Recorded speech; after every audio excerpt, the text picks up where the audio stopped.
it's Diane from I Studio. Today I want to talk a little bit about intention and just kind of quieting your mind when you're doing the painting. I think a lot of times people are trying to assign meaning to their work. This means stray cat that I found when I was a child, and this means, feeling caged up, or, it doesn't really have to be that way. I think you need to let the audience interpret the work as meaning unfolds to them. The most important thing is that the work communicates with other people in whatever way the other person sees fit.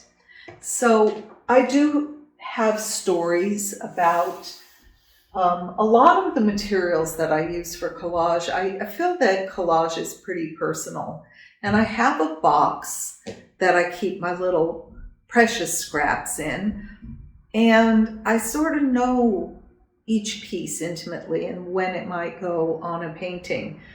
I also like to put fabric. This is a fabric that became translucent when I put it on. It was a silk.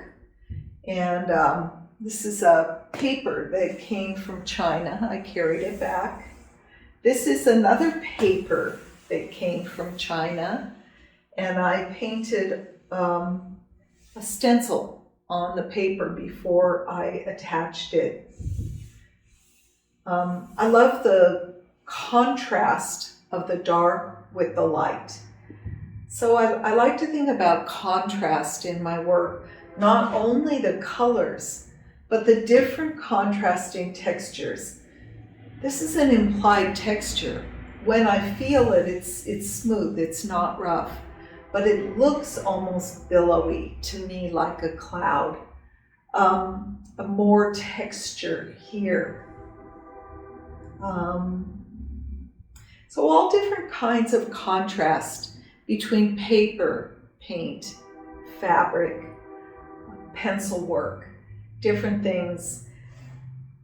And I think that the important thing is that we approach the painting with an open mind and a quiet mind.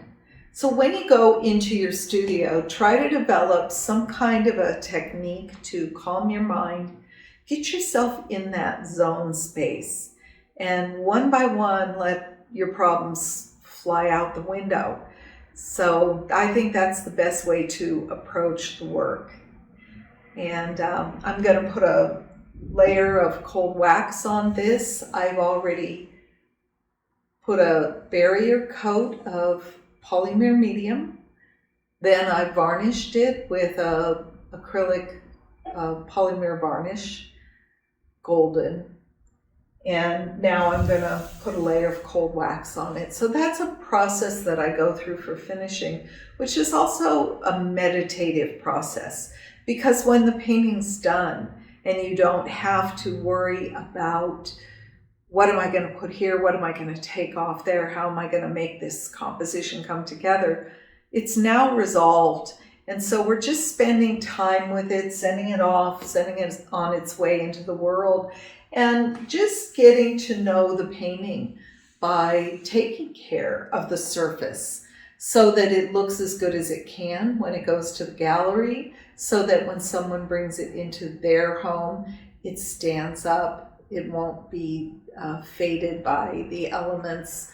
Of course, everyone should try to keep their fine art out of the elements, but light over time definitely discolors. A lot of colors are not as color fast as you would think. I know inks in particularly can fade, and I did a few beautiful paintings in a blue ink my son had made for me at one time, and within weeks they had faded to gray. It was sad. The paintings were gone. They were very temporary. But I've learned since then to use a polymer varnish with a UVLS protectant, because no matter how diligent we are, they do get exposed to light unless we're all living in caves, and hopefully that's not the case. So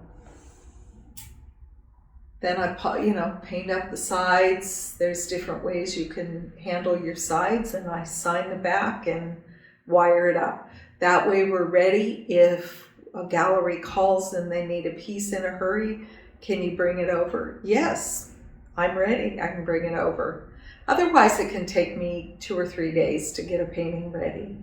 So anyway, that's it from my and I studio today. I'm going to get with it and make some art. I hope you do the same. Take care.